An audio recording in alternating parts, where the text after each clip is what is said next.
I want to show you something. In my office, there is this piece of paper that, I'll be honest, I think is probably the most important single piece of paper in my life. I received it just after I was ordained. So after the bishop ordained me as a pastor, they gave me an envelope that had my ordination certificate in it. I went back to the hotel, took out my ordination certificate, and I realized there was another piece of paper in there. And so I pulled the ordination certificate off, and there was this document. This document that traces my history as a pastor all the way back to the beginning of our movement. We're a United Methodist Church, and that means that we began in this stream of Christianity that was first sort of charted by a guy named John Wesley. And the whole ordained Methodist pastors started at an interesting time in our history. So the Methodist Church was originally a movement within Anglicanism, a renewal movement. And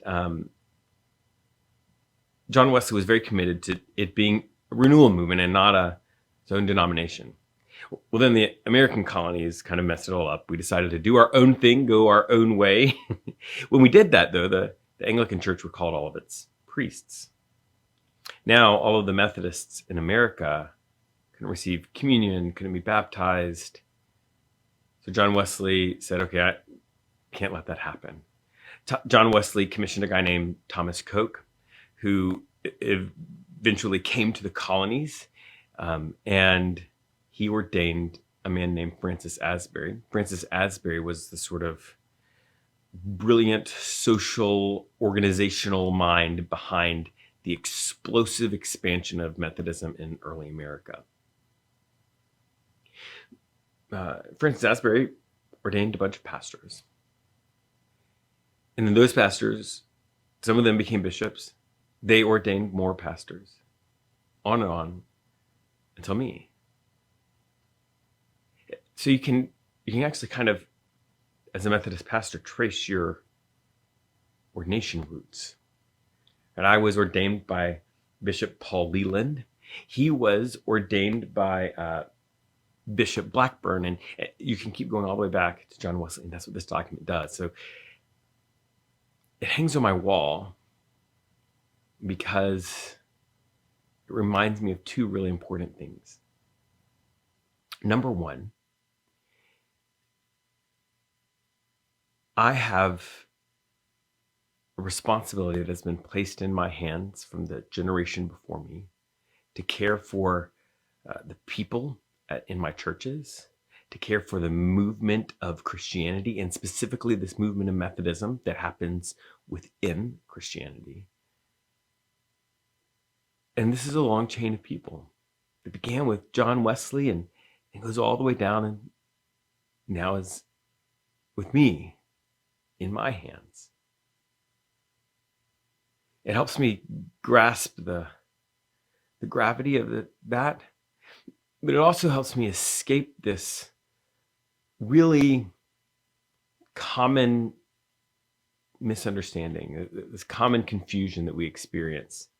We have a tendency to think of ourselves as only existing right now, as operating in some ways in isolation from anything else, that everything that's happening is just happening now, it's just within our life. But the reality is, everything that we are experiencing is a continuation. It's a flow.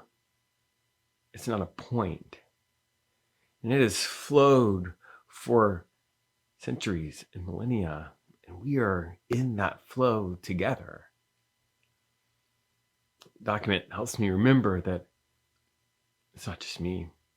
It's way bigger than me, and it has been around for a lot longer than me. And that means that it is my job to receive what has been given and then take it one step further with my life. The other thing that reminds me of is the fact that there's so many names on this list. Reminds me that there's going to be more names after me. because I'm not going to be a bishop, most likely. I'm not going to be ordaining people, but just in the way that same way I've received this responsibility, I have the responsibility to pass it on to the next generation. I realize how fortunate I am to be in a profession that does this, that traces our heritage and helps us see that. But this is all of our reality. We both have been given responsibility and have the task of passing that responsibility on to the next generation. And that is true in every stage of life. When I was in elementary school, in the 4th and 5th grade, I was on a television production crew that made our morning announcements. And it was my job initially to take that